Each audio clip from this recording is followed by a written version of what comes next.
સમયે બી.સી. બોચલિયા દ્વારા માનવ જીવન માટે આશીર્વાદ સમાન ઝેરમુક્ત ખેતી પદ્ધતિનો વ્યાપ વધારવા માટે પ્રાકૃતિક કૃષિ પદ્ધતિનું મહત્વ સમજાવવા અને કૃષિ વિશે ખેડૂતોને વિશેષ માર્ગદર્શન આપવામાં આવ્યું હતું। આ તકે આત્મા પ્રોજેક્ટના ભરતભાઈ પટેલ દ્વારા સૌ ખેડૂત મિત્રોને ગાય આધારિત પ્રાકૃતિક ખેતી કરવા માટે સૂચન કર્યું હતું।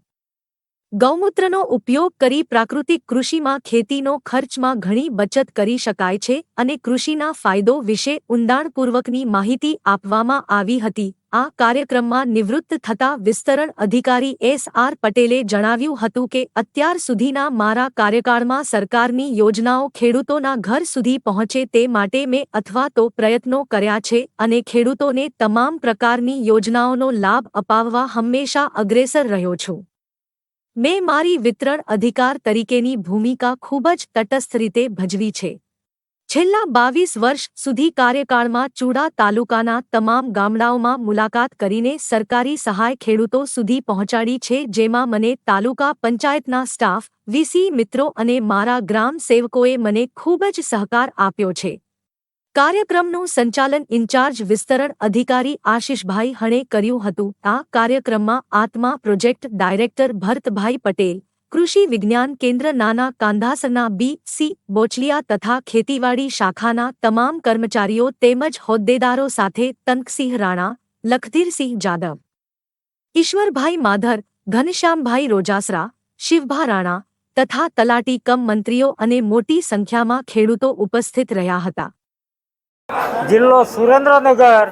આજે હું 30/6/2024ના રોજ વય મર્યાદાથી મારી નોકરીમાંથી હું વિદાય થયેલ છું। મારી નોકરીની દાખલ તારીખ 12/3/1990ના રોજ હું સુરેન્દ્રનગર જિલ્લાના લીંબડી તાલુકાના સિયાણી સેજાની અંદર મારી નોકરીની શરૂઆત કરી હતી। આજે હું 34 વર્ષ 3 મહિના અને 18 દિવસની નોકરીનો સમયગાળો પૂર્ણ કરીને નિવૃત્ત થાઉં છું। ચૂડા તાલુકાની અંદર જે મને 18થી 20 વર્ષ સુધી જે ખેડૂતો સાથે કામગીરી કરવાનો મોકો મળ્યો, સરકારશ્રીની યોજના જે કોઈ સરકારશ્રીમાંથી આવે છે એ ખેડૂતો સુધી પહોંચે એ માટે પૂરેપૂરા હું અને મારા ગ્રામ સેવક ભાઈઓ અને અમારી જિલ્લા પંચાયત ખેતીવાડી શાખાના તમામ અધિકારીઓના અથાગ પ્રયત્નોથી સરકારની યોજના ખેડૂતો સુધી પહોંચે એ માટે અમે પૂરેપૂરા પ્રયત્નો કર્યા છે અને મારી નોકરી 34 વર્ષ 3 મહિનાને અને 18 દિવસની હું પૂર્ણ કરીને નિવૃત્ત થાઉં છું।